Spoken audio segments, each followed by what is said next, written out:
You're listening to Soundside. I'm Libby Denkman. Seattle Storm fans, listen up. I have an important date for you to note on your calendars. March 10th.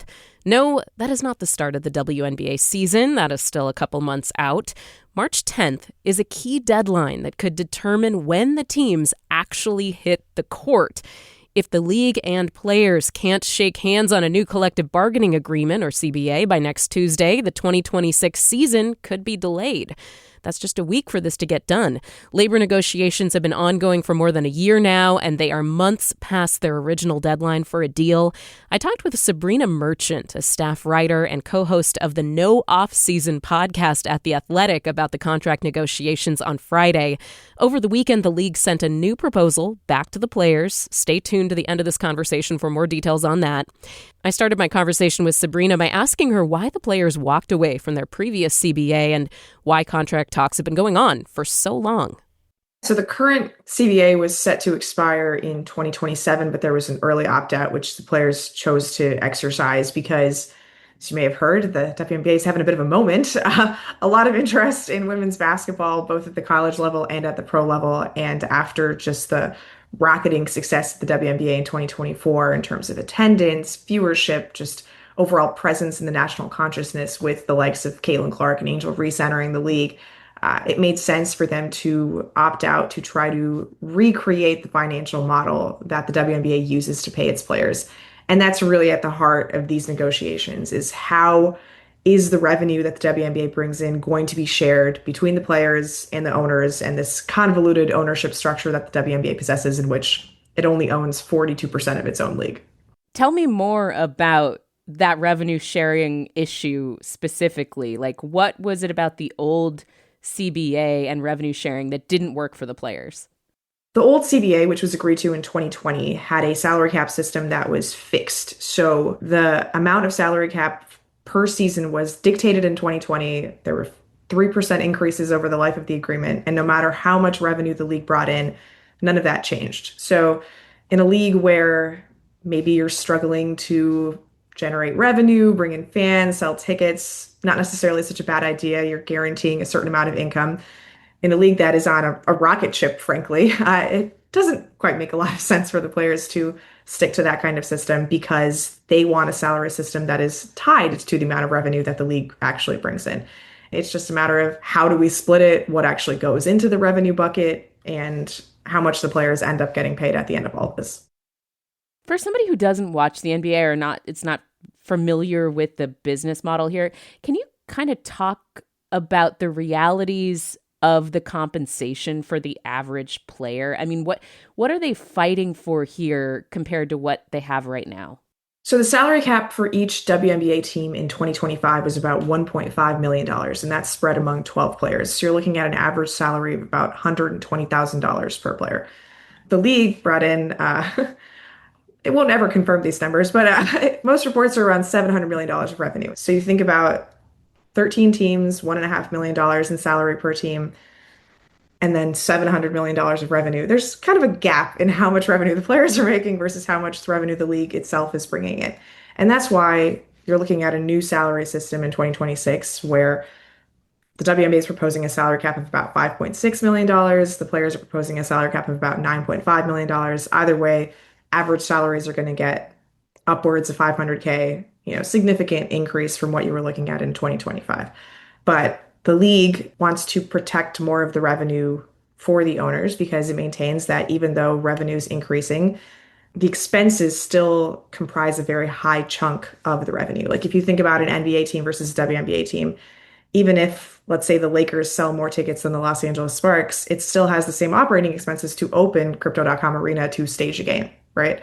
So the league wants to take out a chunk of expenses before splitting the revenue, and the players just want access to the full gross revenue. And that is really the heart of the battle here, is what should the players have access to? What should the owners have access to? And how far apart are the two sides at this point? Like, what are the sticking points? Is it a matter of like a few percentage points of that revenue sharing, or is it bigger? Yeah, so the salary cap currently is about $4 million apart, which is a pretty sizable number. And what that amounts to is the the players are asking for about 27.5% of the gross revenue that the league brings in. And the league's proposal has it at about 15% of what they bring in. So, anywhere from 12 to 13%. And considering it's 15%, like that's almost double. So I'd say there are significant hurdles to overcome still in terms of getting an agreement made. There was recent reporting that the WNBA generated enough revenue in 2025 for the first time to trigger that revenue sharing with its players, which seems like a big marker for the league's growth. But can you kind of break down what does that actually mean? And what does it mean for the leverage of either side in these negotiations?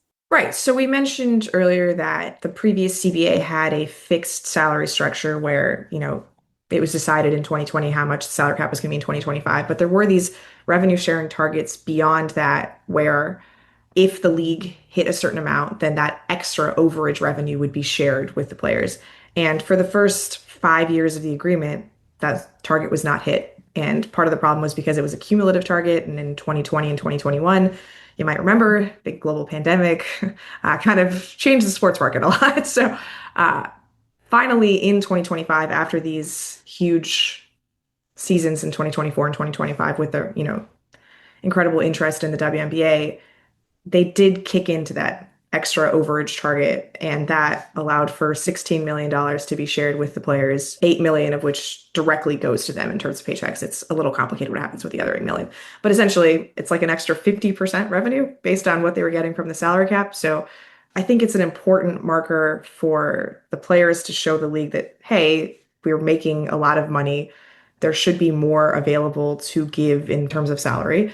And the league's argument is again, hey, we're increasing the salary from a 1.5 million salary cap to a 5.5 million salary cap. So there is a massive change already occurring, and that projects to increase over the life of this next deal as well. I'm talking with Sabrina Merchant, staff writer at The Athletic. She's also co-host of the No Off Season podcast, expert in women's basketball. We're talking about the WNBA players and league negotiating, trying to get their handshake before March 10th on a new contract. I'm curious about the expansion situation, Sabrina, because our friends down the road in Portland are about to get a new WNBA team. That's the Portland Fire, by the way. The Toronto Tempo are also going to debut this season. Does that complicate the picture of what seems like an already busy and pretty complicated preseason? What's going on with that? Yeah, normal WNBA offseason would include free agency and a draft. Free agency probably would have been done by now in a normal situation because it starts on February 1st. And then you add on to that an expansion draft to fill in the rosters of the debut Portland Fire and Toronto Tempo. So yeah, that is another element that has to be included in this truncated offseason. And it also has changed the financials of the WNBA because they're bringing in more expansion fees, and there's a debate over how to allot those in the revenue and how that gets shared between all of the stakeholders of the WNBA. But yeah, just in terms of the calendar itself, it's going to add at least a week or two to the off-season proceedings. And as you mentioned, the schedule is set to start on May 8th. So there's not exactly a ton of weeks to squeeze in for all of the things the WNBA has to get done before that. Yeah, seriously. So one of the key negotiators in this whole deal is actually a Seattle Storm player. That's the star forward, Nneka Ogwumike. How important is her role going to be in pushing this forward? What should we know about that? Yeah, Nneka Ogwumike has been the president of the Players Association since 2018. So this is the second collective bargaining negotiation that she has personally presided over as president of the union. She's been in this role, I guess, now for 8 years. So it's just a massive responsibility. And think about all of the changes that have happened in the WNBA since then, just the growth of the league, the expansion of the league, what it means, how much money it's bringing in. It can't even be close to the same job now that it was when she was running the union in 2018. And that means like there's a lot of player input. There's a lot of varying opinions over, well, we should prioritize max players. We should prioritize the middle class. We should prioritize rookie salaries because those are the players who are driving all the interest in the league. And to manage all of those competing interests, you are, holding the fate of 156 players in your hands. And if the season doesn't start on time, that means paychecks don't start on time. So it is a massive responsibility. She is the one who is making sure that all of the players' voices are heard and accounted for and coordinating that with the union's legal representation. We have just a little bit of sound from Nneka Ogwumike, who was on a podcast recently, the Flagrant and Funny podcast. Nneka said, when we get this transformational deal signed, it doesn't mean that the strike has to happen in order for that to happen. But if the strike also is included in that, I really do feel like it's going to set the tone for CBAs to come. That was Nneka Ogwumike on the Flagrant and Funny podcast last month. So what do you make of that, Sabrina? She's throwing around the strike word. Yeah, there's never been a work stoppage in the history of the WNBA. No lockout, no strikes. There has been labor, discomfort for sure. CBAs have been signed as late as like 2 weeks before the start of the season.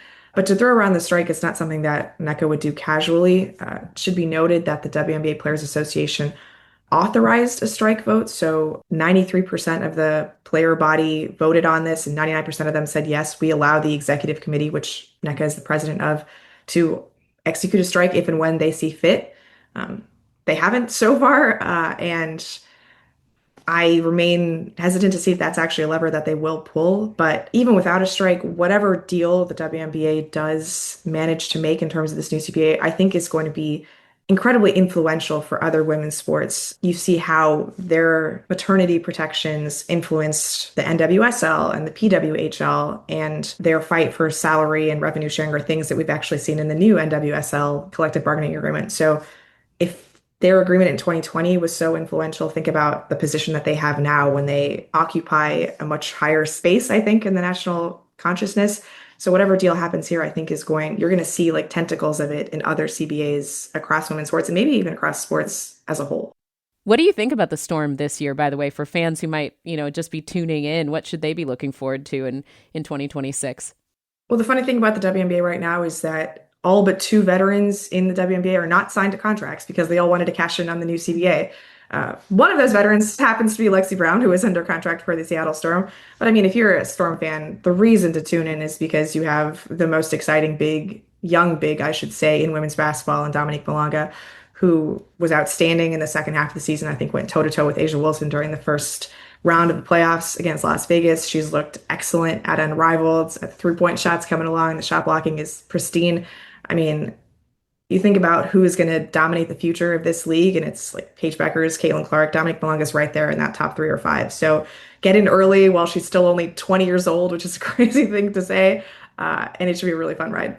That's The Athletic's Sabrina Merchant. She's a staff writer and co-host of the No Offseason podcast. And after we taped, the league sent a new proposal to the players' union. According to the Associated Press, citing a source familiar with the negotiations, the new offer could fast-track younger stars to a maximum salary, but the league didn't make any changes to its revenue-sharing model from the last offer. Kelsey Plum, local fans know her well as a Husky legend. She is a vice president of the Players Association. She said that she thought a strike would be, quote, the worst thing for both sides. Thanks for listening to Soundside. Don't forget you can listen live on KUOW 94.9 Seattle at noon and 8 p.m. Monday through Thursday, or anytime right here online at KUOW.org, or of course on your favorite podcast app.